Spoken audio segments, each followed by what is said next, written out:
Good morning. Welcome back. We are into the discussion segment. Later, towards the end of the program, I'll bring you the international stories and the numbers so far in terms of the coronavirus crisis and what has happened in China, in Europe, regarding the EU leadership meeting through, of course, not physically, that was a teleconference meeting, and equally in the United States of America in the democratic nomination process. But we have to, first of all, take a look at the papers and what they detail in regard to here at home. And I'm joined by Dr. Joseph Rotich on my immediate right, Dr. Economist and commentators on other issues in the country. At the center is David Olesankok, nominated Member of Parliament. Thank you, Honorable, for coming. Good morning. Morning. And Professor Hezron Mogambi commentates on political and governance issues in the country. If we can have the front page of the Daily Nation on air in regard to what's transpiring, the curse of Kenya's vice presidency, and the picture there is an illustration of former Vice President Mwai Kibaki and former President Mwai Kibaki, and equally the Deputy President William Ruto, who has trained his guns on the top prize in the country come 2022. First, coming to you, Honorable David Olesankok, in regard to the story captured by the front page of the Daily Nation, what's happening at the moment? Talks of, impeachment plan against the Deputy President William Ruto. But there are lessons equally when we draw back in terms of what has happened to Moi before he became president in 1978. In the balancing point on the scorecard, do you think the Deputy President William Ruto can end the hoodoo and successfully become the next president of the Republic of Kenya? First of all, it is a very screaming headline. And thanks to the nation, they will be able to sell. But they have stated very clearly that is a curse of the vice presidency. At the moment, we don't have a vice president. We have a deputy president who are elected together with the president as conjoined twins. They were together in the ballot box. Unlike the others who are appointed sometimes on the streets, they were appointed anyhowly and disappointed anyhowly, hired and fired at will. This is a deputy president, which is part of the presidency. So we are not discussing about the vice president, but there was a curse for the vice presidency, but now we have a deputy president. Again, the other issue of impeachment of the deputy president. You know, sometimes people like Orengo like to raise emotions of their constituents. You know, that is why they are elected. Some of them even don't campaign. Some of them just say that they support Raila. The moment you are seen with Raila every now and then, if you come from Nyanza region, automatically you will be elected. And that is what Orengo is saying. But impeaching the deputy president is not a walk in the park. Because if they fail to impeach Waiguru, just a mayor CS, if they fail to impeach Kaimenyi, just a mayor CS. Now, you're talking of somebody whose name was in the ballot box, who was elected just like, I'm telling you, let them bring, and they will see. All the same, though, you have shedded light on what an impeachment process might look like at the floor of the House, but you have never responded to my question. Lovely deflection of the question. Yes. Do you think the DP William Ruto can end the hoodoo in becoming the president? From all indication.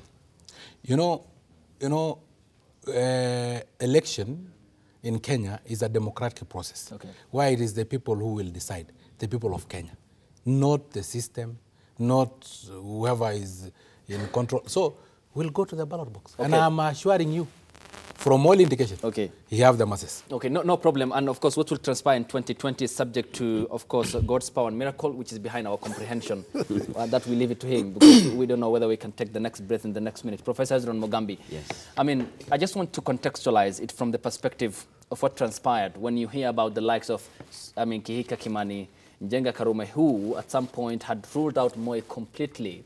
And when Kenyatta passed on, Kenyatta Senior I'm talking about, in the port city of Mombasa, then there were hurdles on the way until the intervention of the then Attorney General Charles Njonjo that any act of that kind is treasonous. That fear drove away everything. It disenfranchised the anti-Moi campaign or the movement at the time which sought to change the constitution. We have David Murade, the likes of Ngunjiri Wambugu, who are critical of the DP William Ruto, and the same script seems to be applying in 2020. Are we likely to see a successful end to this in the DP becoming President Uhuru Kenyatta's successor? Or are we likely to see again the normal end of political parties disenfranchising, disintegrating, and then yet another new outlook and the DP losing out on it?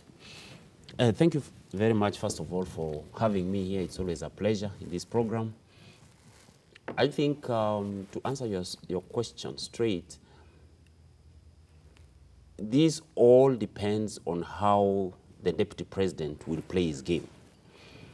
The way I know him, he's a very shrewd politician, and he reads the moods, and he sees what is happening.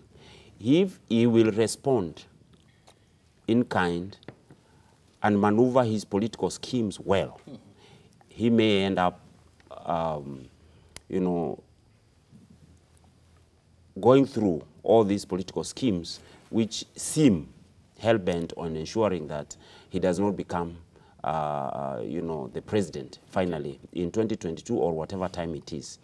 But what I'm seeing is, as you have just said, is like what has happened before, where there is heightened tensions because of the succession in 2022. Mm-hmm.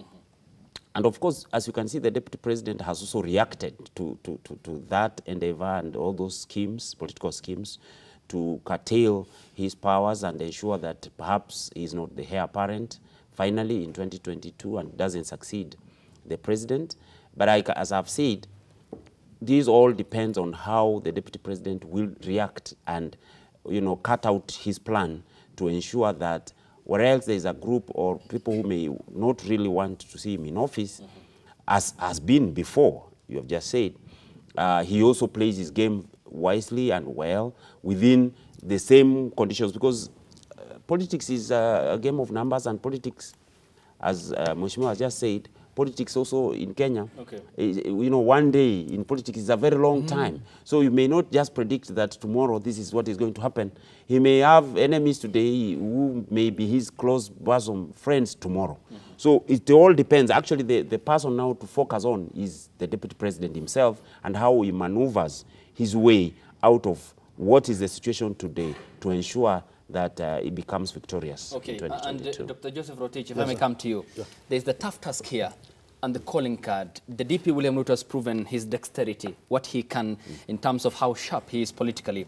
And then the guarantee here he has is constitutional. He cannot be sacked. What happened to the likes of Mwai Kibaki or humiliated or George Saitoti cannot happen to him. But we have this headline on the front page of the Standard newspaper. I trust Raila Odinga with the BBI, says President Uhuru Kenyatta after meeting with 9 Rift Valley governors ahead of what is set to transpire on the 21st of March at the Afraha Stadium.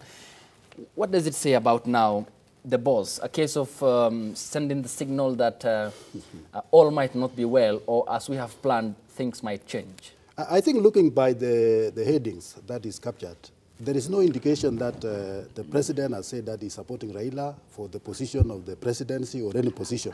What he has said he trusts him in the sense of the management of the PPI. Okay. And then in any case, you also have to look at the scenario under which the president had to say that, after being visited by the governors from the Rift Valley. Did they visit or they were called for lunch? I mean, they may have been called, they may have been visited. Of course, being at the head of state, I could see they were invited. They were invited. And then in this case, again, the scenario of William Ruto and the rest of the vice presidents that we are talking about today is quite distinctive and is quite different. Because the William Ruto, he was elected along with the president. And one very funny thing here again is that William Ruto has worked with Raila very closely when they were in ODM. Okay. And he made Raila what he became as the prime minister of the then. And now he came also, and when he joined Uhuru Kenyatta, he also played a key role. So this is somebody who knows, who understands both games, both leadership, and is at best, by all odds, to become the president of this country. Okay, yes, I have something. You know the curse of the Kenyan vice presidency, as I said, is a screaming headline. How many vice presidents in Kenya who did not climb to power? You know, there is but he made it, but he never succeeded. He was elected later. Let me tell you, there is a possibility of Mudavadi, Kalonzo, Ruto, and all of them now climbing to power because they are still alive. So it's only maybe 3 who did not manage out of the 8. That is a fail because it is around. So it's not a curse.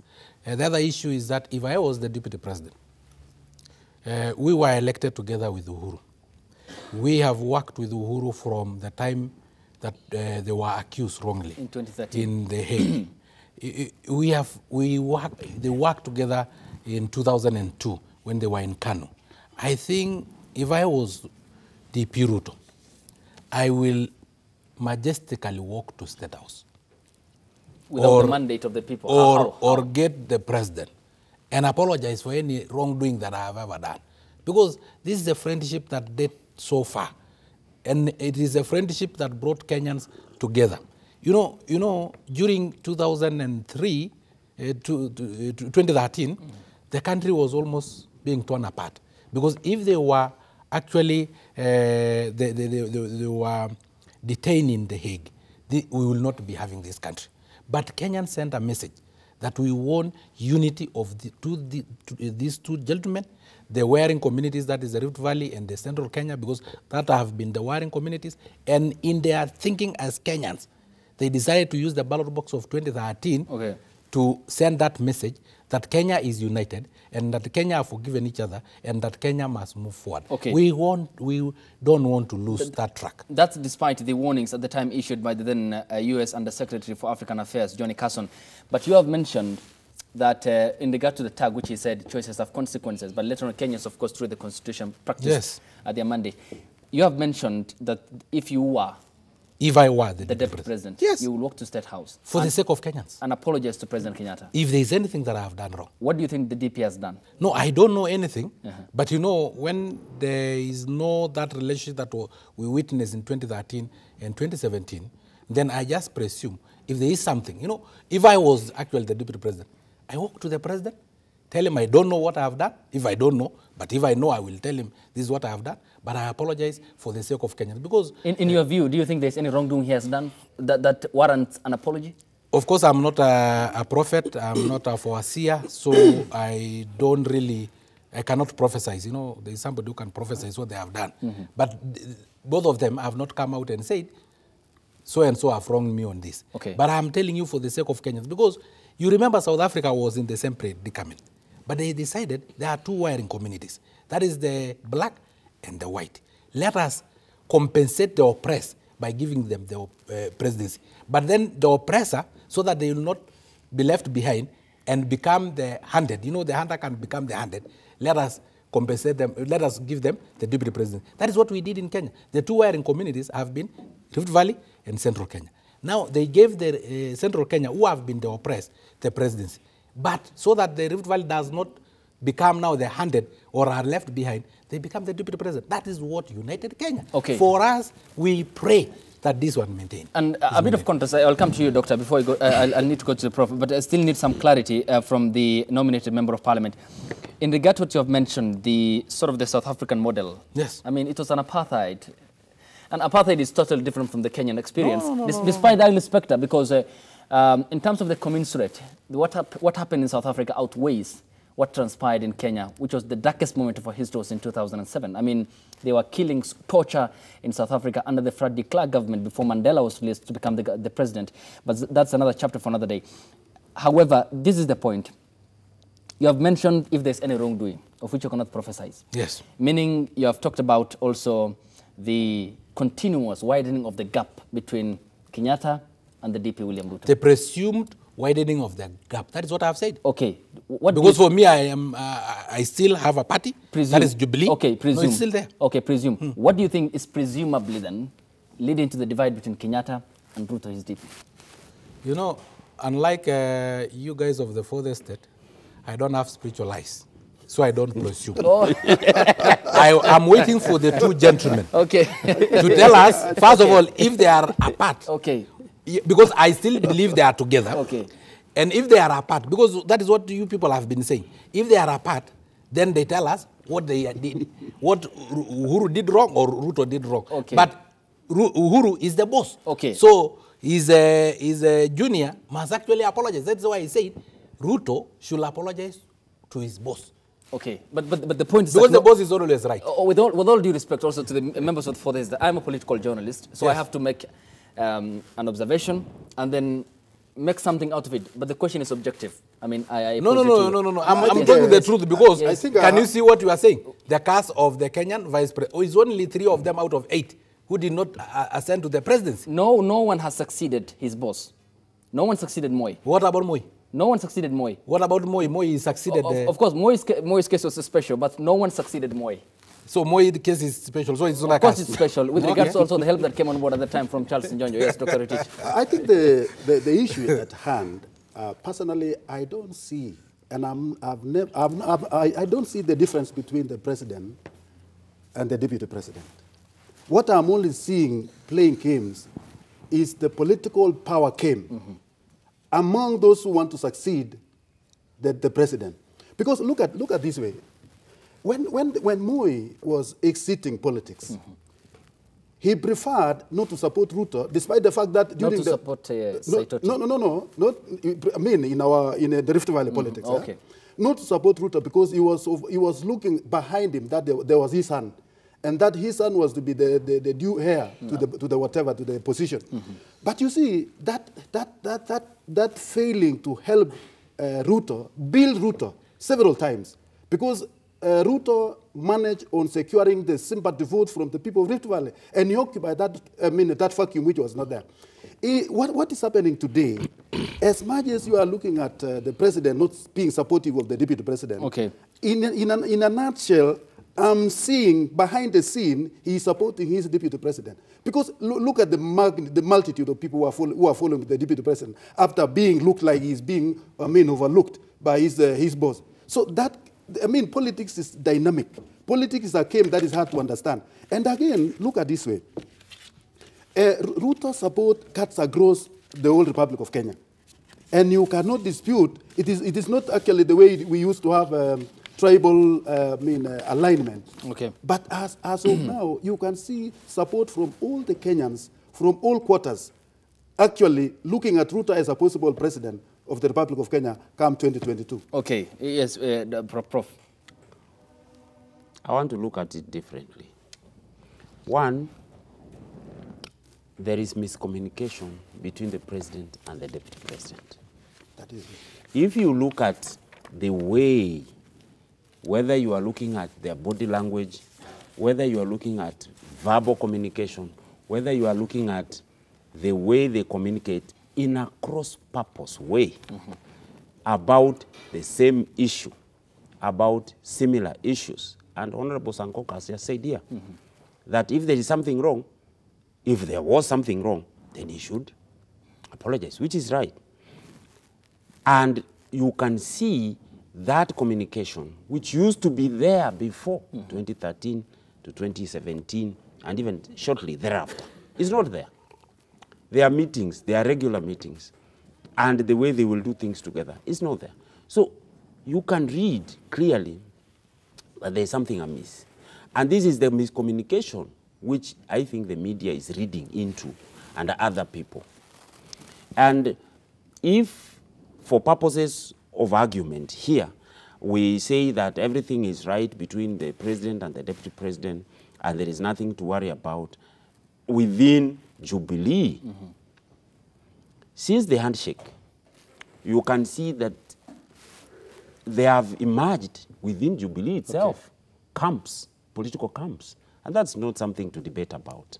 You can clearly see it, that there are camps in Mheshimiwa's party. Of course, he belongs to a certain camp. To a certain camp. And now, there is, in fact, an opposition within the ruling party itself, and there is a ruling party. While the opposition, which is supposed to be the opposition, is now within the ruling party, or is within the government itself. So there is that tension which has been building, and all this seems to be a power play for 2022, and I think that is where the headline comes from, that all this is concentrated because of the elections which we are going to follow, and the heir apparent seems to be under pressure. Okay. From what Dr. Rotich is saying, groupings which are angling themselves to ensure they actually decide to support or to oppose whoever is going to be the president finally in 2022. Yes. Prof, I'm responding to Prof. Yes. And Dr. here. I'm the member of Jubilee, so allow me to speak on matters of Jubilee. and then you can analyze. Yes, and we have to be Jubilee objective. is one Okay. and very united. Of course, in any house, you'll always have some little disgruntled voices, and that is democracy. Okay. In a democratic process, we are to have a conversation. And in the conversation, I bring my ideologies, you bring your ideologies. They may differ. But at the same time, it may mean that Jubilee is just being too democratic. We have a democratic space. We are a united party. We don't have division among ourselves. There is only one party leader and one deputy party leader. And I can assure you, take my words to the bank, we will go to the election of 2022 more united than in 2017. Take my word to the bank. It may be just another, political games sometimes are underneath our tables. If there was professional noisemakers, and we will not achieve our big four agenda, we will not achieve our Jubilee manifesto. So what do? It's just use a psychological approach, like what I used to do when I was an untrained teacher. If there is that child who used to come to school late, then I give them the responsibility of ringing the bell. And they will be coming early to ring the bell. If there is that noisemaker, and sometimes if you try to cane them, wanasema wamekausha viboko. What do we do with them is give them to be class monitors. Okay. Because they are the one making noise. If they tell the rest to shut up, who else will make noise? So sometimes it may just be a political game to make some professional noisemakers as class monitors so that they can shut up, so that we can achieve our big four agenda. There was a lot of noise about the standard gauge railway. There was a lot of noise for anything that we are doing as Jubilee. So people are now class monitors. But they are concerned, isn't it, with regards to the inflated price of the SGR? They were concerned, and we are addressing the concern, but we will not have addressed the concerns on the streets. Okay. We can address the concerns on the table. We can address the concern on institutions that are mandated by the Constitution to fight corruption. Okay. But you see, those professional noisemakers were on the streets. To bring them back to the round table, we have to make them class monitors. Okay. And in 2022, Uhuru will be the chief campaigner of William Samoei Arap Ruto. Okay. Take my word. Okay, to the bank. I'll come to Dr. Rotich here. But let me just do some follow-ups in regards to the SGR and the Auditor General report, and to how the price was inflated and land was paid for double price, and that is a corruption charge. Equally, Mohammed Swazuri is facing the former Land Commission chairperson. That aside, who is the professional noisemaker? Raila Odinga? You are mentioning Okay. him, and that is your words. Presumably. No, you are mentioning. So who is the noisemaker in your view? No, you are mentioning and let it be like that. But I have not mentioned myself. Okay, because for me, what I said is that when I was an untrained teacher, any noisemaker, na bado anakawisha viboko, ukijaribu kugonga kiboko, ako na kichwa ngumu kama bibi ya Lot. What I do is to make him a class monitor. Kwa sababu wengine ndiye anapiganga kelele. Sasa nani mwingine atapiga kelele? Okay. So that is what I've been, probably that is a card we are playing under the table, but I have not mentioned anybody. Okay, despite the card then, you have mentioned the professional noisemaker to tame him so that he can be part of the process, so that there can be no noises, you can undertake your functions at the House of Jubilee level very peacefully, there can be some form of tranquility. But why is this professional noisemaker causing a lot of concerns and divisions amongst you, of course, members of the DP William Ruto, who are supporting his 2022 My course? friend, when you are beaten by a snake once, even when you see a road, you will jump. We know those who have beaten people very many times. When they were brought into the government, and they were made probably the Prime Minister or Secretary General of KANU. So this time round, we decided to give them an amorphous position that does not exist in law. Okay. So they will not break Jubilee because they are not inside Jubilee. Okay. They are not inside the government. Like now, we have been sending him probably to oversee irrigation projects. As who? He's not a CS for irrigation. We have a CS for irrigation. You know, we give them an amorphous position You- so that they don't wreck us from within. It's good that you stayed away from mentioning Raila Odinga, but now you have clearly mentioned it on air. No. You said the Secretary General of KANU. He was made the Secretary I of KANU said, after for NDP. instance, Okay. if you are made the Secretary General of KANU, then there is a possibility that you broke Okay, KANU. and KANU, and that is the point I'm coming to here, because I'm critically trying to balance your words and how they come out of your mouth. Odinga was made the Secretary of KANU after NDP KANU merger after 1997 elections. So, You are mentioning the name. indirectly, you have mentioned Odinga. You are mentioning as the name. noisemaker you have brought on board. Later, And you know, with the noise, he broke NDP. He broke LDP. It's good now you have won He the right broke away. KANU. Okay. He broke NAC. He broke NASA, CORD. You know, you cannot break again Jubilee. But NASA... Jubilee, we had formed... Okay. No, NASA is no longer there. NASA, Where is it? NASA, as per the political parties register, it exists as a political coalition. And why are you saying there is function it's not in dead. Jubilee and it still exists? But there are factions in Jubilee Party, especially you belong to a faction. Why are you saying Jubilee is being broken and you cannot accept the fact that when Raila was being sworn in, Kalonzo, who is part of NASA, Mudavadi and Wetangula, who were part of NASA, they were not there in the swearing in. Why don't you accept that one? Fair enough. It's not about denying the facts. Fair enough. There are divisions equal in the coalition in which Kalonzo, Wetangula and Mudavadi never attended. And according to them, from their own words, it's oozing blood, but it exists on paper as a political party, the same as the Jubilee Party, as a political coalition. I think what we have to see, my friend, after the last election that we had, there were two very major groups. There were the NASA group and the Jubilee. And what the president actually did, and they were they were half the country. The whole population were, majority of the population were with Uhuru Kenyatta, and then followed by the Raila. So in that case, Uhuru would not have succeeded to deliver on his mandates as the president of the Republic of Kenya with all the pledges that he made to Kenyans without bringing Kenyans together.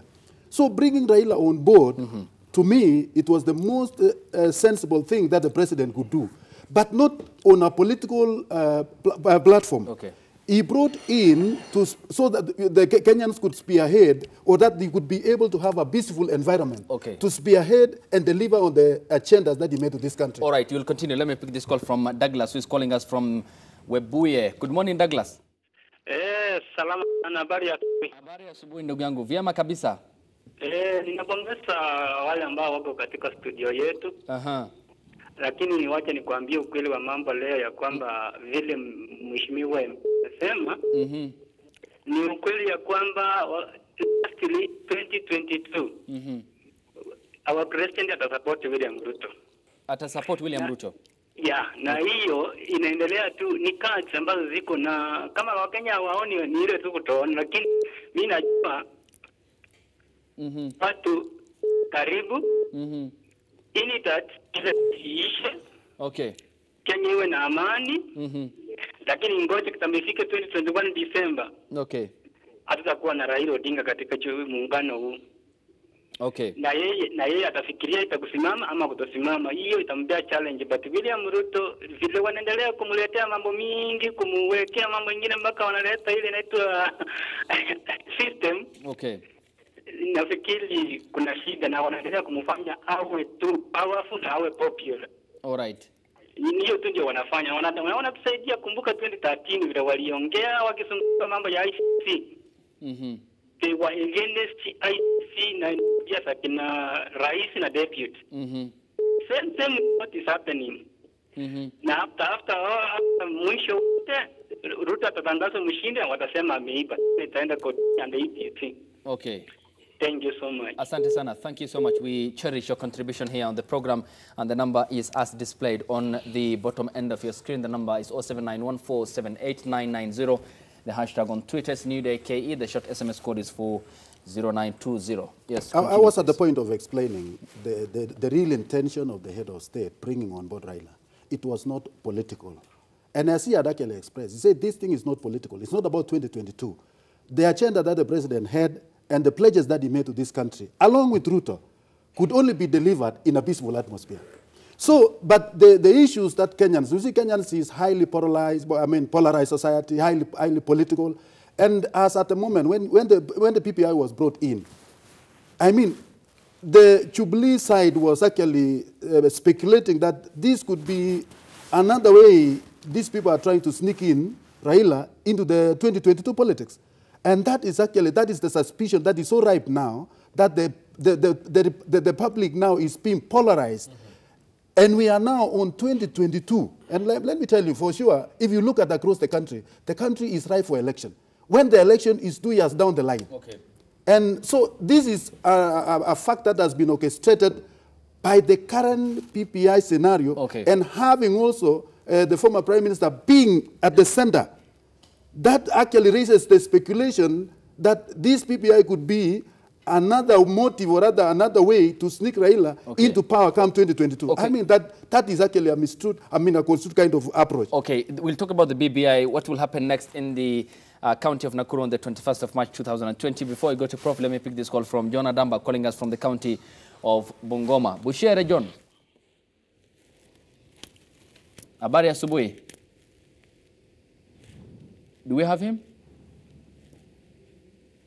Good morning, John.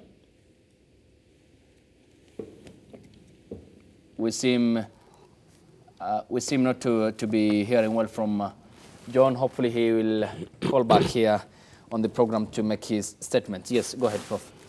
In regard to the BBI he has mentioned, and then the 9 governors meeting the president ahead of the 21st of March 2020 Nakuru BBI rally, and whether there is some validity in the statements often made by the 2 wings in the ruling Jubilee Party, the Tanga faction and the Kileweke faction, that is fiercely opposed to the DP William Ruto, deeply critical of his style of governance, and the Tanga faction that's calling for the implementation of the 2013 accord between the president and his deputy William Ruto. First of all, I'm not even sure. First of all, I'm not even a member of Jubilee. I think Mheshimiwa can tell us more about Jubilee. I can tell us better. Yeah, you know. But what I know is that I have not seen an accord, whether in the newspaper or being shown, apart from public utterances, of course, attributed to the president, that he will support his deputy, you know, later after he leaves office.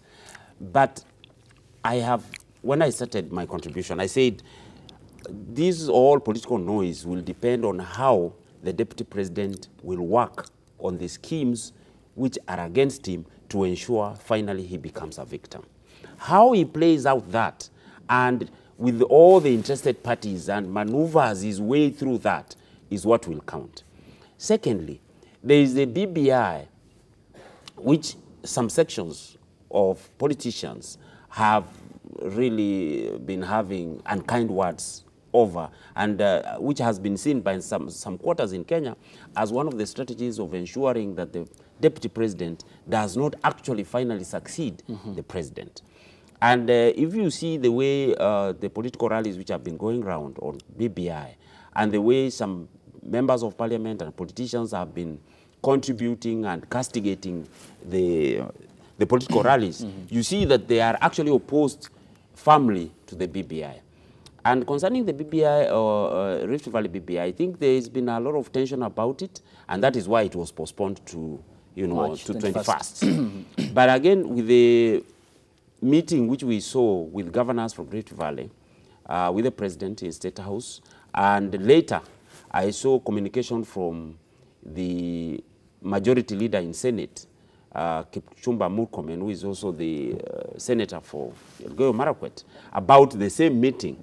I think finally the meeting will go on well, and it will achieve the same purpose, because he said he supports the meeting, and the meeting, as Rift Valley, they have organized the meeting very well, and even put actually the dates for his own county meeting and other meetings, which means that meeting will go on well and achieve the same purpose which it was supposed to achieve. Okay, let me come to the Honorable Member of Parliament. Allow me to pick this call from our viewer who is calling us from the county of Kisii. Good morning. Morning to you. Morning to you. Habari asubuhi. Mzuri sana. My name is Francis Muranga. And I'm calling from Kisii. Okay. I take this opportunity to thank all the panelists. And in fact, I'm happy to see Bangkok today in his fine suit. Remind him of one thing. Okay. it's a very good work, that the DLP go and apologize to the president. Okay. I think that was a very good approach. Let me tell him what he to go to apologize for. Come on. 7 billion, he said that were misappropriated. Let him tell us. And the issue. Okay. In fact, the office where I just was a public office given to him by the state. Then let him go and apologize on how and let the office of the vice president to be used by robbers and thieves. In fact, Ruto has Kenyans sit down in a very bad way because he's leading a brigade of people who are rooters and thieves in the country. Look at the governors that is support using Murukomen in the court. To the people who are stolen from the government coppers. Okay. And then he says it's for the Kenyans. How? And it's rooting money. All right. Thank you. That's what I tell Sankok to go and tell Ruto apologize to the president of stealing Kenyan money. Okay. Asante sana. Thank you so much. From the county of Kisii, we appreciate your contribution here on the program. Thank you so much. Yes, come in, please. Yeah, thank you very much. And you know, you have discussed about handshake and the BBI. And I can tell you... We are at the BBI now. I can tell you for free that the handshake together with the BBI, because the mother of the BBI is handshake, was a very intelligent move by our president. Okay. And you know, our president is a good-hearted president who loves this country more than self. He was recognized as the best leader in Africa. And that recognition is not a small thing to achieve as a head of state of a country that had some shaky kind of democracy. So our president did the best thing for this country and delivered this document called the BBI.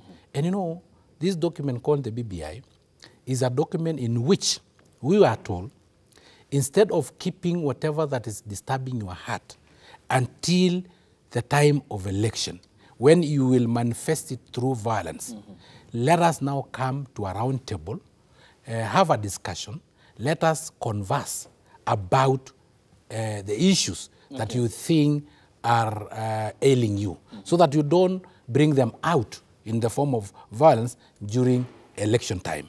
And this conversation have really opened up the hearts of Kenyans. And we have discussed. Everybody have said what they think. Like for us, the pastoralists and the Maasai, we have come out and said this country is a country that is defined by landmass together with population. Okay, but we have no. Allow me to pick this call from home. We'll continue. And we are now joined on the line by Linus, who is calling us from the county of Nairobi, 047. Good morning.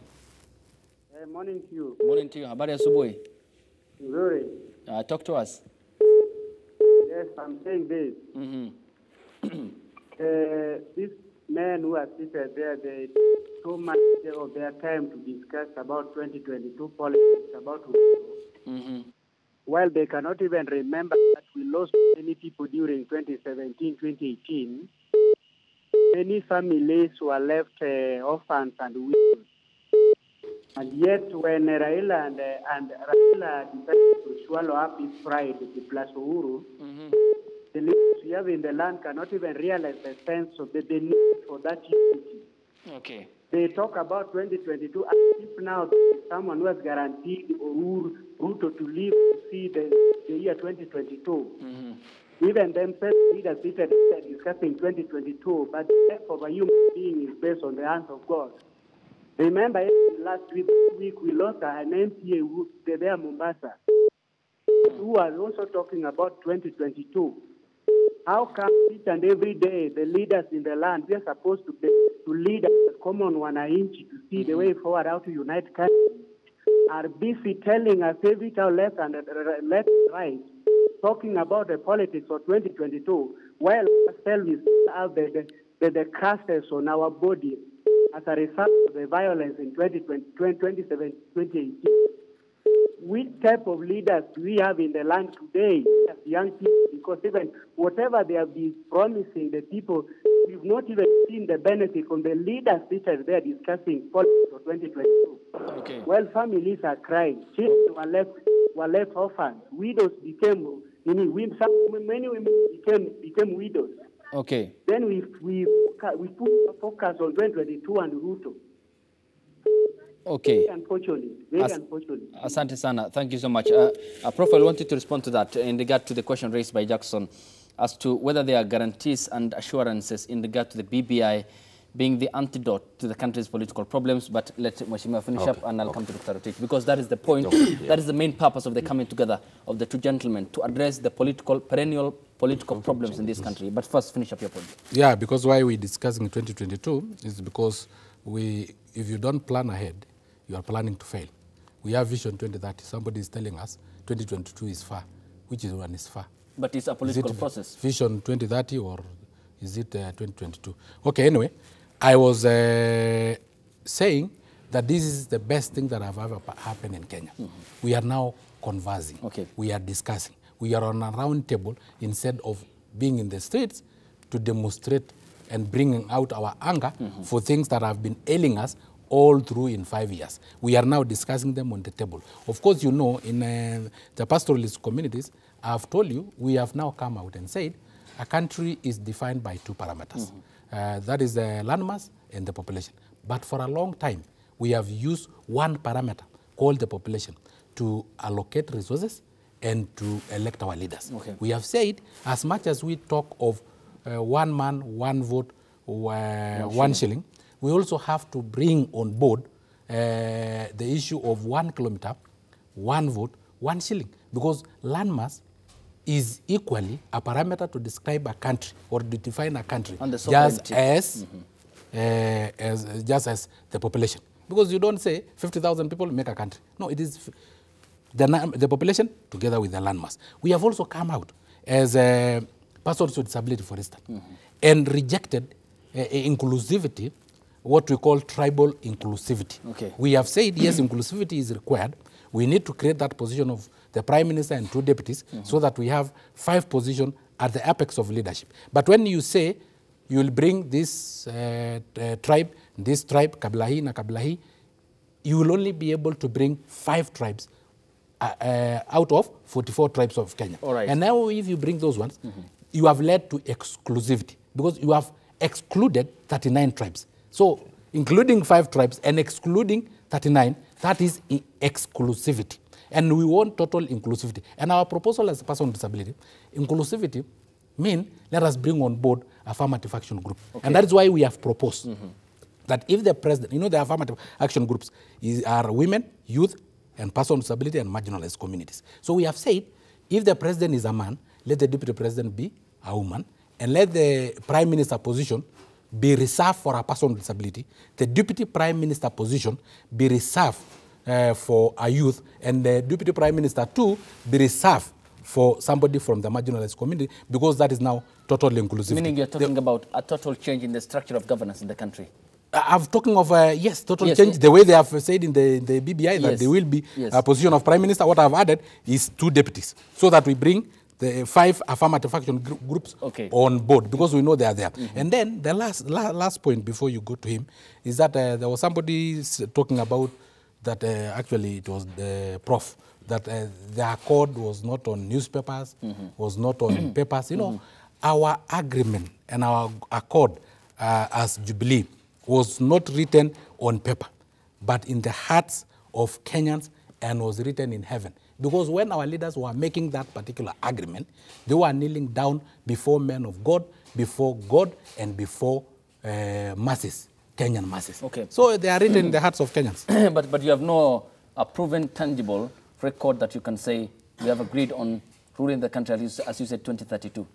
That is why I said, Ruto, so that we can continue with the accord, should walk to the president's office, his boss, and apologize for any wrongdoing. Because we want this country to remain one and to remain united. Presumably he hasn't done anything wrong that warrants an apology. Yes, Doctor, before we go on break and come back. I have to, there are some few things that I want to clarify that our callers again mentioned.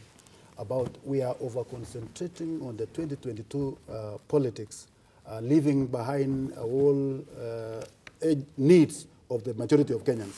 And in this case, I concur with him because much has been hijacked through this politicking of the PPI issue. The PPI issue was not supposed to be, undertaken or managed politically. The PPI issue was supposed to be taken peacefully as proposals which Kenyans could actually be bringing in. But now, what PPI is facing is the danger of being used as a political tool for 2022, which, of course, it may really derail the very agenda that was actually meant to be done. So, in the issue of about one vote, 1 shilling, I looked at this thing as a selfish approach, because when you relate the population and the benefits that, when you say we will share the cake of the country, yes, the more we contribute in form of taxes, the more it should be recultivated back to our communities. So what you are actually looking at is a selfish interest, whereby, yes, I know I'm the third majority in the Republic of Kenya, I'm the second, I'm the fourth, so I'm supposed to take the lion's share of the, but that in itself is a selfish motive. In fact, what we should be looking at is the poverty index, and we distribute our resources with the intentions to uplift the lowest considered community. The societies who are actually very poor. Okay. So, before I actually conclude that one, there is this thing that the president came up with, which looks like it is being swallowed by the current political scenario. Which is the Big Four agenda? The Big Four agenda. Okay, we will come to that. Oh, yeah. Let's see the break on the program. Come back and I'll go to Prof. Then we can turn our attention on that, the Big Four plan that the president outlined after his re-election in 2017. Why it appears that it is apparent or at the moment eclipsed by the PBI process. But before we go on a break equally, let's hear from this caller calling us presumably from somewhere across the country. Yes, good morning. Morning to you, please. Morning to you. Habari ya asubuhi. Mzuri sana, mimi naitwa Zayuni Mbogwa. Na nimefurahia sana hiyo TV kwa sababu imeleta kipindi ile nilikuwa naongojea sana. Okay. Mimi nitoka Githurai. Githurai Roiro. Yes. Kiambu constituency. Hii BBI, hii wanaongea kama huyo mwenye amevaa nguo ya green. Namjua vizuri sana. Ile kitu iko hata BBI kufanya ni kitu moja tu, mtu kukataa uchaguzi. Lakini hawa watu, ana huyu mtu wa parliament, ningependa aende aseme parliament. Hakuna kitu ingine BBI inatafuta. Na ningependa, mimi nampenda sana kwa sababu anasimamia ukweli. Mimi nimezaliwa Left Valley, na nimezaliwa Rondiani, Chepkeli. Okay. Na nimezaliwa pale, baba yangu amezaliwa pale, na baba yangu alizaliwa 1914. Chepkeli pale panaitwa Rondiani. Mimi nimezaliwa pale, na mimi niko na mwaka 62. Na kuambia hata kuwe namna gani, hata kuja namna gani, hii BBI hata waje kutafutia nini, kuna kitu inafanya kwa sababu Raila ama mtu ile simamisha Raila akikataa uchaguzi, barabara lazima ketu chini. Na lazima vita itatokea. Okay. Lakini na kuambia hawa watu wajui ground vile iko. Kama mimi nimekuwa wa Kiambu na ni Central Province. Okay. We have lost That him. is a very good man. And let me tell you. Thank you so much, Mbogwa. Tell a friend, my friend, that he is free to live everywhere in Kenya, own land everywhere in Kenya, have property anywhere in Kenya, and do business anywhere in Kenya. Okay. That is a conversation and that we was have. the statement made by Raila Odinga that anyone can do business because of the BBI anywhere can live. But the I support Constitution Raila 100% because that is guaranteed by our constitution. Okay, and thank you so much, Prof. and Honorable and Dr. Rotich. Let's say the break, come back and equally seek your contribution in regard to the continuous debate on the BBI, which on the 21st of March will be heading to the county of Nakuru, the birthplace of the ruling Jubilee coalition, later morphed into the Jubilee Party in 2016. And there appears to be concerns about the deep state of the ruling party in regard to the widening gap that continues to be to divide the members apart in regard to their succession plan. The number is 0791478990. The hashtag on Twitter is NewDayKE. The short SMS code is 40920. Stay tuned. We are coming back after the break here on the program. Good morning, welcome back. The discussion was continuing off the mic in regard to what we are having at the moment and the discussion that pertains or surrounds the 2022 power play and what's in store for the Deputy President William Ruto, whether he can end the hoodoo in terms of the Vice Presidency, now him being the Deputy President and has the constitutional guarantee that he cannot be sacked by the president despite his political maneuvers and forays, especially in central Kenya and in western part of the country, which is vote-rich or are vote-rich regions in the country. Now, Dr. before I come to you, let's have the page 2 of the Daily Nation on air in regard to what transpired in the State House in Nairobi County. President Uhuru Kenyatta and Ruto comes close ranks ahead of the BBI rally in Nakuru County on the 21st. You can see Governor Alex Tolgos, that is Elgeyo Marakwet County. His counterpart from Nakuru, Lee Kenyanjui. You have the other governors from Baringo County, West Pokot County, Turkana, and the number up to 9, Bomet, who have met the president. Apparently, there seems to be no female governor, right? Okay, let's get this call before I come to Dr. Rotich. This call from our viewer, Tom. Good morning. Morning to you. Do we have him? Hopefully he'll go into call back. No, yes, no, there's one Regina. You know, you are using a very harsh term. Yep, that is? That the president cannot sack the deputy president. Yes, he cannot sack. You know, the president, the president is the boss of the deputy president. And we cannot be using those very harsh and very strong terms. But he cannot. No, the deputy president should know that even if the constitution says this, his boss still remains the president. And he only acts on behalf of the president. All the and same only act through express mandate from the president. Okay. You should know that. That is the constitution. All the same, though. So just be saying the deputy president, but don't say that cannot be sacked. Okay, the deputy president of the Republic of Kenya cannot be sacked by the president. No. I don't want that one. That is objectivity. That is very strong. That is very strong. I'm being objective. I think what he's actually saying, he's very right. As a political student. No, he's massaging the ego of the deputy president. Again. No. Don't massage his ego. And don't have a boss. I just want this recently, responsibility for the people. You saw the Speaker of the National Assembly actually saying that the deputy president cannot be capped or he cannot be taken to court. He has that immunity. Dr. Rotich, can I pick this call? Yes. Kindly, you'll respond. This is Ezekiel calling us from the county of Kisumu. Good morning. Good morning. How are you? Morning to you. Habari asubuhi. Can you say hi to the panelists? Yes, go ahead, please. Yeah, I am calling from Kisumu. And I want you to tell Mr. Sancock that they should stop burying the head in the sand. It is very true and clear that there is a division in Jubilee. That's why if you see our dailies, even the topic that you are just about to handle, that the camps are coming together. Why are the camps coming together when there is no division? Yeah, there is election, there is Tangatanga. Yeah, so people, learned people like Sancock should not bury their heads in the sand and stop, assuming that there is no division. Secondly, I want to tell these guys that Raila is a man to watch. You cannot match the following of Ruto Raila. Okay. Yeah, what made Ruto become what he is because there was Ruto. It means that he cannot assume the support from Ruto. From Uhuru. Okay. Yes, and another thing is that, Uhuru, as much as Sancock can say that Raila is put to be the monitor to stop making noise, it is clear that Ruto was elected to deputize Uhuru. Okay. When Uhuru is saying that BBI is good, I watched a clip that was in Kikuyu when Uhuru talked in a certain market. Without notice, and he's in Kikuyu. Okay. The translation was that he was telling the people that to ignore people who are opposing BBI. There's no way you can say that you are deputizing your boss and you are going contrary to what your boss is saying. Okay. It's not a really good picture. So it is clear that there is a bad relationship between Uhuru and Ruto. And to me, I think that bad relationship is a plus. Today in Kisumu, we can eat maize from Kalenjin because there is peace.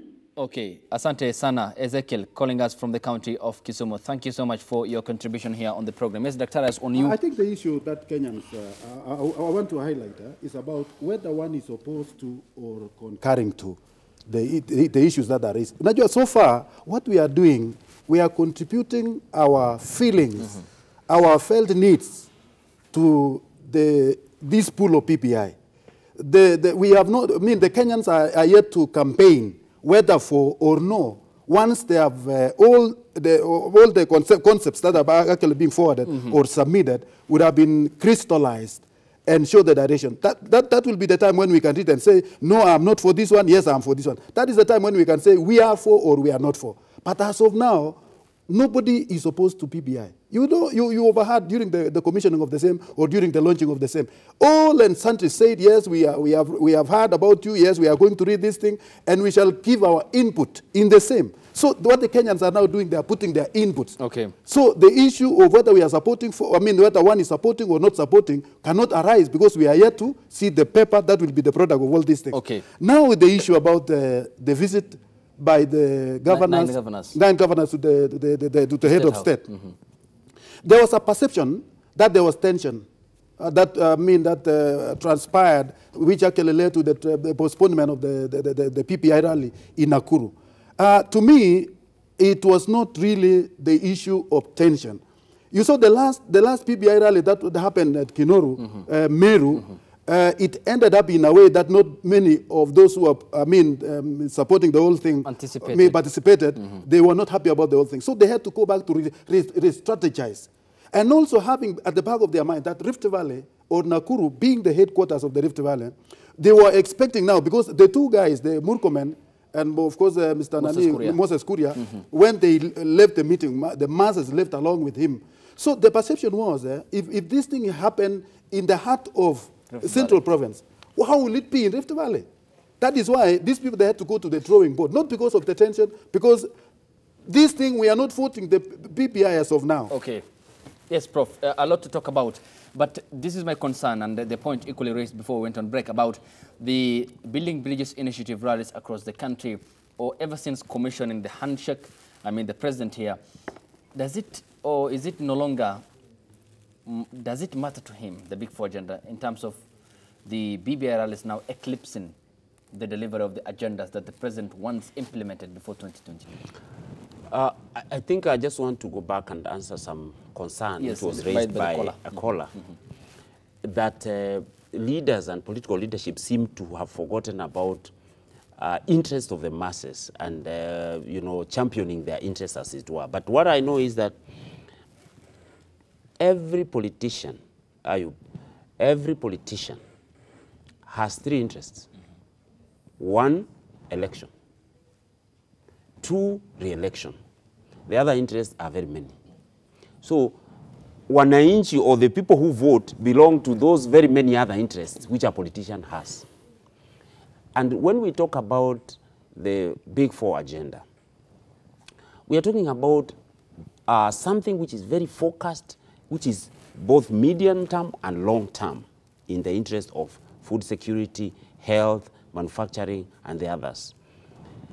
What is apparent to me is that the president realized that in the context, the political context in which we are, it will be very difficult to implement his Big Four agenda with all the politicking and without the support of every Kenyan, including the political establishment.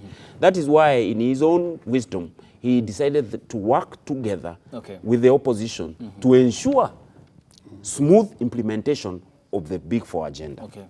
And I think, in his interest, he started the handshake, then later gave birth to the BBI, which is a process focused on ensuring that there is peace, there is tranquility and unity and cohesion, so that his agenda can now be implemented smoothly. And I think he is on course. If, for example, he is able, through BBI, give this leadership and ensure these tenets or the focus of the agendas of BBI are actually implemented, even if he did not implement fully his Big Four, he will have created an enabling environment to ensure that whoever takes over will then be able to implement this very smoothly. Sail smoothly. Yes. We still have that call up on air? Yes, Honorable. I suppose we have John Adamba. Yes, calling us from the county of Bungoma. Good morning, John. Bushiere. Habari asubuhi. Bungoma. Yes, talk to us. Niseme namna hivi. Kwanza wacha nizungumzie mheshimiwa DP. Okay. Ya mheshimiwa deputy president ana haki, ana usawa, strong enough to success our president Uhuru Kenyatta 100%. Hapo sure. Okay. Lakini let me tell you my friend Abdi. Ni shida. Ikiangaliwa ni shida sana kwa sababu tunaona amepitia karibu sana na mambo mengi, mara tunasikia hizi uvumi amepitia karibu sana. Nafikiri ni njia moja ambayo inaweza kumrudisha nyuma katika mambo yale ambayo wanafanya ku success president. Wacha niruke pale juu. Okay. BBI ni sahi kibarua kigumu kabisa. Kwa sababu yale pango zake lazima zitekelezwe. Kuanzia hapa mimi nazungumzia Damba, mtu wa chini kabisa mpaka yule mtu juu kabisa mawinguni. Okay. Yes, bila hivyo ninavyoona politicians watachukua hii mwelekeo BBI na wataigeuza mpaka itakuwa ni ile kitu ya kulenga mtu, ya kumlenga Damba hapa hivi, ya kumlenga hapo pale, ya kumlenga Swalehe pale, ya kumlenga Omolo pale, ya kumlenga mtu, na hiyo itakuwa ndio ile strategy ambayo sisi BBI ilianza nayo. Okay. I would like to warn that situation. Na nasema kupenda kama mheshimiwa Yusuf Haji anasikia, asimame imara na hakikishe zile agenda za BBI zinatekelezwa kwa kali.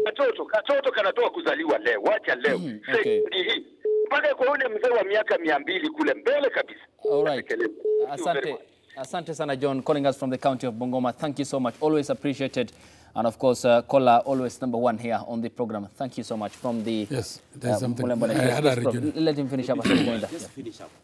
You know, sometimes I even don't understand, because in these political podiums which we have for BBI, like the one which is going to be there in Nakuru, you see, what happens is that there are always meetings, prior meetings in the counties and in other forums before that main grand meeting. And as concerns BBI, and because people are asking, you find that there are already resolutions from Narok, from other places before that meeting. And what happens is that the leaders then will read their resolutions, which will have been reached before that particular day. So that particular day, the way I understand, is just like a roadshow to popularize BBI and what the leaders would have said from that region. And as it were, concerns should not be so much about that particular day and other people walking out of meetings and not being given time to talk, because that is even not that time to talk or to give your grievance about it. Because Kipchumba Murkomen himself has said that he'll have his on 13th. And by then, he will have given his views and his county will have organized what they want to say in Nakuru before 21st. And therefore, that day, he will just go there to greet the people, as it were. And what will happen that particular day will really be neither here nor there and will inform nothing as concerns the discourse. Because you have handed in already, you have handed in. Yes, Honorable. Usually, sometimes Kenyans are taken for a ride. Who takes them for a ride? Because who is opposed to BBI? Who? Tell me. Anybody who is opposed to BBI? We are just opposed to some ideas. Ledama said his part in Narco. Yes. And immediately, Raila opposed what he said. They all belong to ODM. I have said 1 kilometer, 1 vote, 1 shilling.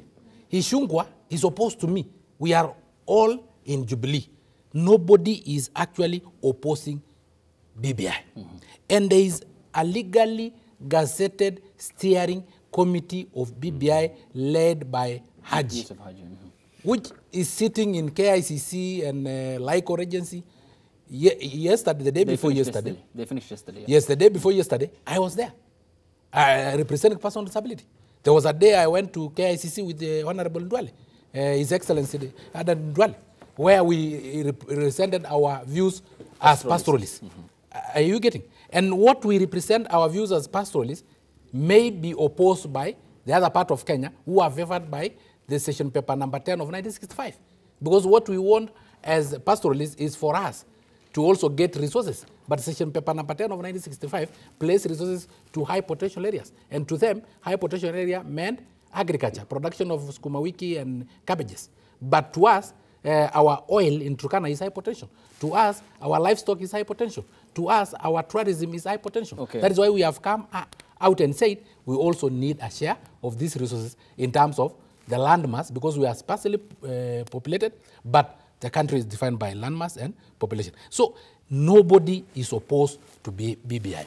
When you have a conversation, does not mean you will say yes, yes, yes, yes, yes, yes, yes. No. Raila will bring his own proposal. I may not be happy with that. And I will tell him, no.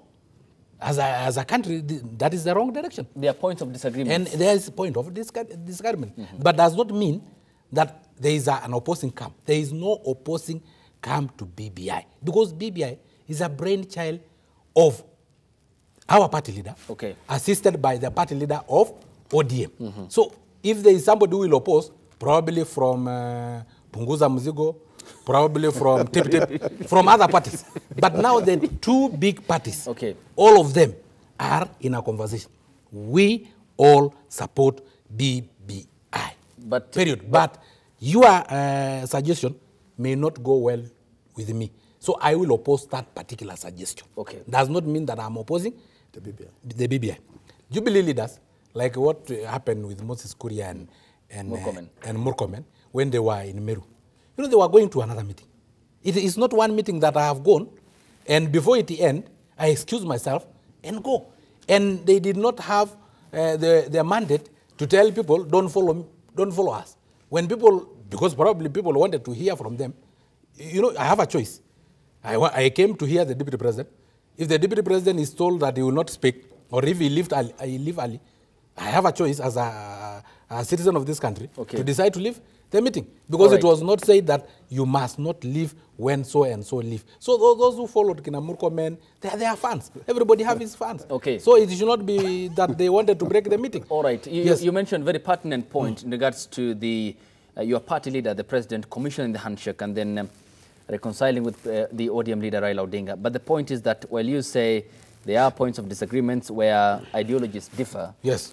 But even within Jubilee. Okay, but what you have circumvented around is the fact that the allies of the DPU included were critical about about Raila Odinga coming on board. Weren't you? We have never been critical about Raila coming on board. We supported Raila coming on board so that we can have a peaceful Kenya, so that we don't lose again Baby Pendo, so that we will not have the Black Monday. But we were against Raila coming on board with hidden motive, exporting political conmanship into our party. And when I talk of political conmanship... Okay, let me just pause you. We'll pick this call. We'll continue the discussion before I come to Doctor and then go to Prof. We finish up. Yes, good morning. Morning to you. Good morning. Good morning. Yes. Good morning. Morning to you. Yes, my name is Samuel. Yes, Samuel. Talk to us. Yes, my question is to my... Okay, go ahead, please. If it's claiming that you want to use, or that you bring up the government using a system, now, my worry is, if the same system that they want to use to eliminate him, let him remember, it was the same system. They used it. They made our brother Sandu. That is the system. They used it to eliminate Raila Odinga.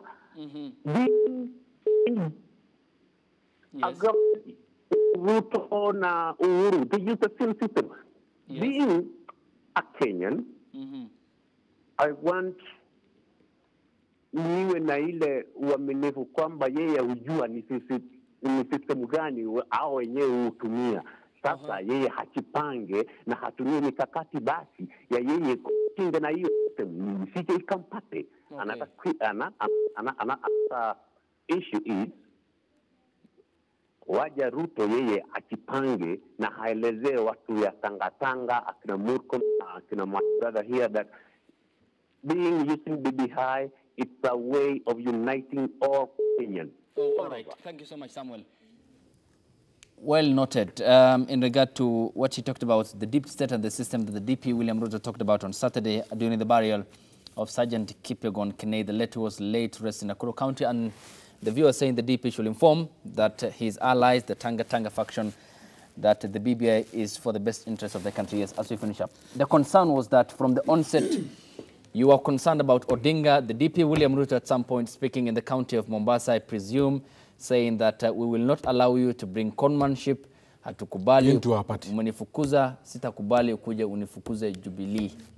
Yeah, there is a track record. We talked about political conmanship. And let's be specific here. Don't export political conmanship. You are talking about who, to be specific? And I'm talking about the Right Honorable, the former Prime Minister, Raila Amolo Odinga. But the point, the concern is, okay, the concern is, why will the president, your party boss, get into an agreement with a conman? No. Somebody can get saved today. And he was a robber, and he come and kneel down, and he's prayed for. And when he's prayed for, he said that I've changed. He's clean then, isn't he? And if he said that I've changed, we will tell him, okay, don't remember your past, because we know your past. So what we are just telling Raila, don't import political conmanship. And when I talk about political conmanship, there are so many angles of political conmanship. Okay. Like, for instance, I can give you an example. Briefly. Pay bill number 276, in which he conned Kenyans that they will be paying striking teachers.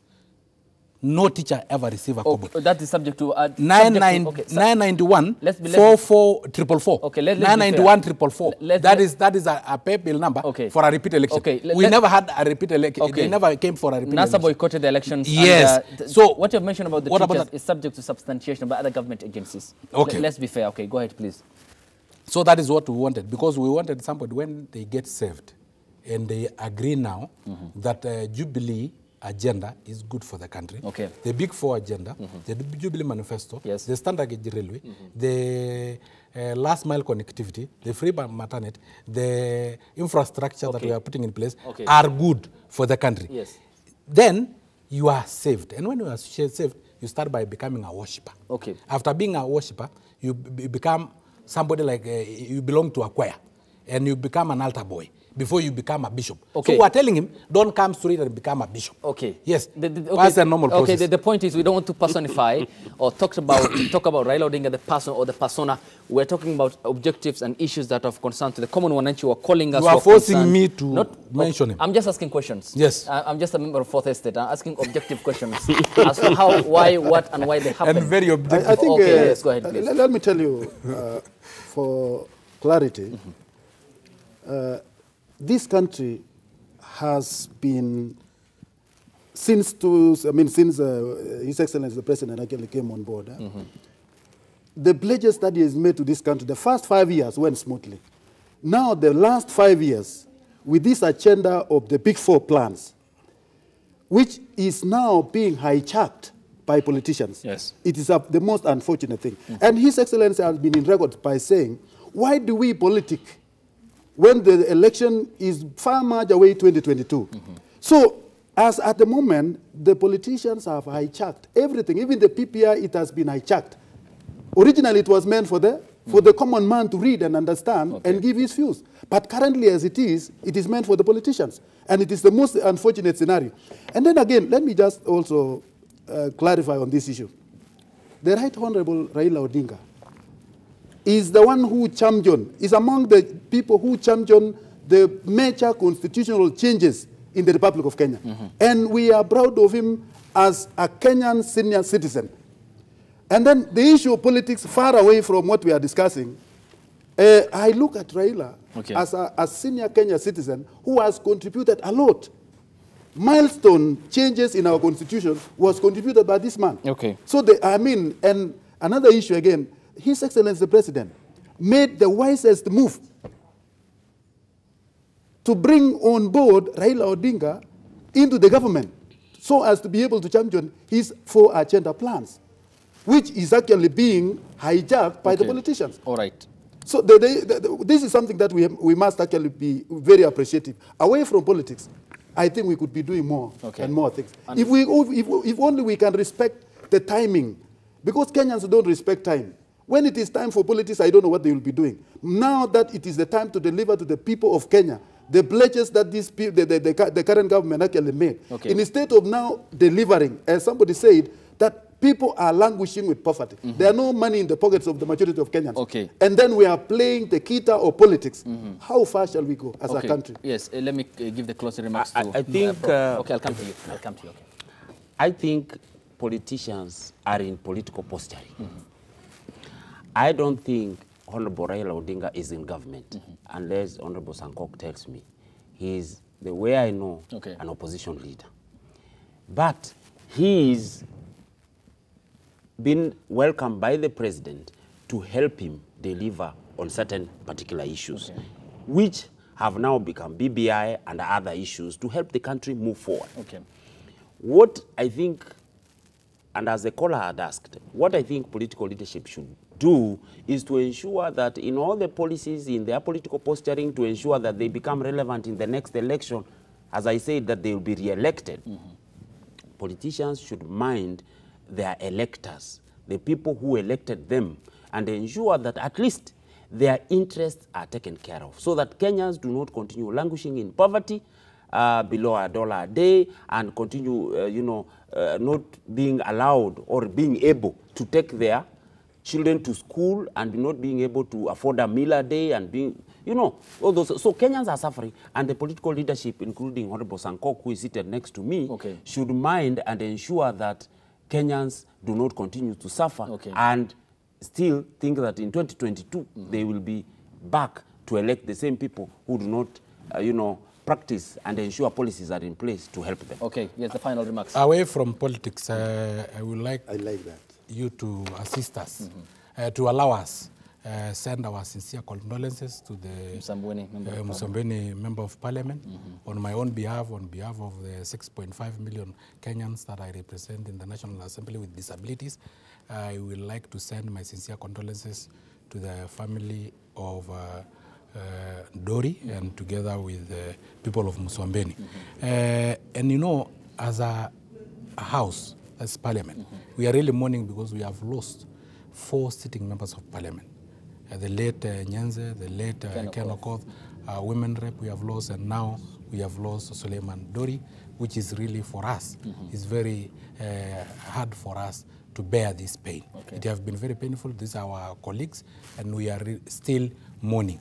But from there again, I want also to tell our colleagues that whenever we have such occasions, even those who are well-known professional mourners, when they go to such funerals, yes, we know they don't donate in churches, they don't donate, they don't donate to the sick. No, they don't donate to. But when they go there, let them respect the culture, the beliefs, and the religions of those people, so that we don't introduce politics in funerals.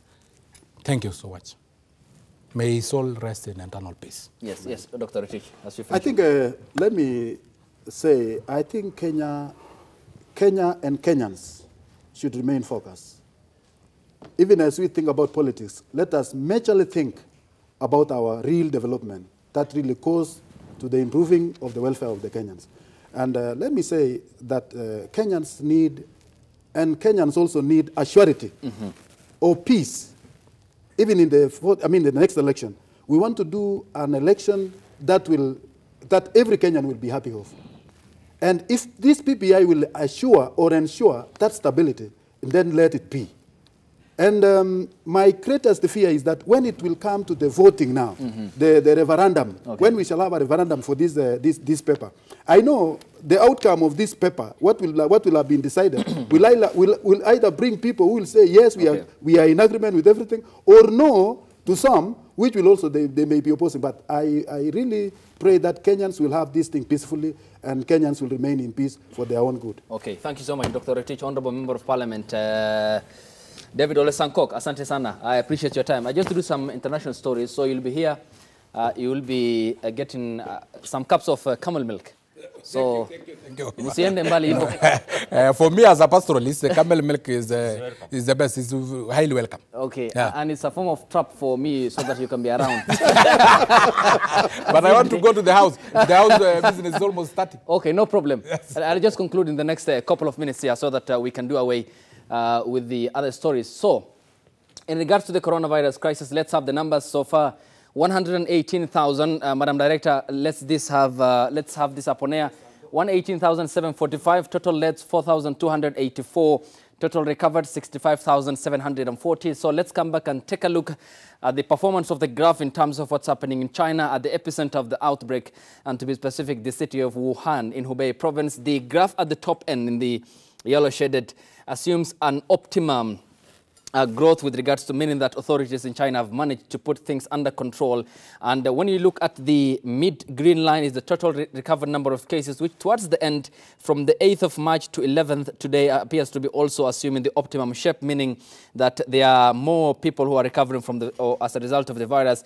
And the yellow line here, it means what has been happening in other locations across the world. And here is the how it's looking like in terms of the global outlook with regards to the affected regions. The shaded red areas is in mainland China mainly, and Italy now has reached 10,149.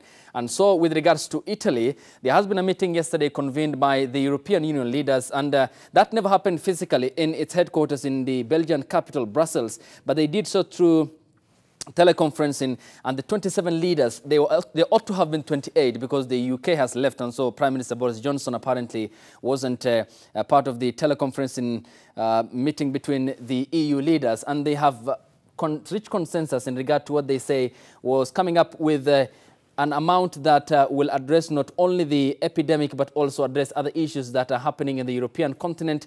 And Italy, which is a country that is most affected in Europe, the second most in the world, appears to be on the edge of what appears to be inflation amid hard economic times in Italy, and the unrecognizable status of cities like Milan and Turin, and 60 million people under lockdown. More or less, they're in quarantine. They can't leave their homes unless for emergency purposes or family issues, following the directive issued by Prime Minister Giuseppe Conte.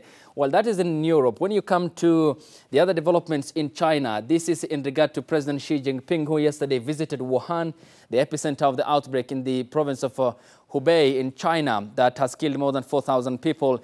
And in regards to the coronavirus numbers, and this has in some case left the people in the city of Wuhan unimpressed, and said President Xi's visit to Wuhan city was for political show and not the government's intent to address the issues. Hospitals across the world were inundated because of the overwhelming number of cases of the coronavirus. But what has been very specific in regard to the African continent has been the low number of cases. The latest one in the Democratic Republic of Congo, one so far, and they are now numbering about 40 so far. One death reported in Egypt of a German national, as the global community continues to come up with measures or engineer measures to ensure that they do keep things under control. And that was, of course, the word given by the Global World Health Organization Director General and former Ethiopian Minister Ghebreyesus Adhanom, and therefore concern for the global community as the global stock exchanges and equally the New York Stock Exchange took a hit in regard to the shilling that continues to underperform across the globe, as the international community is or continues to be concerned about the cases of the coronavirus or the outbreak which started in the city of Wuhan in Hubei province, and how the global community is rushing to the end in ensuring that the global community remains safe. That's where we come to an end here on the program. A big thank you to Professor Hezron Mogambi, the Member of Parliament nominated 001, that is David Olesankok, and Dr. Joseph Rotich, economist and commentator on governance issues in the country. And thank you to you too. The number has been 0791478 990. The hashtag on Twitter has been NewDayKE. The short SMS code is 40920.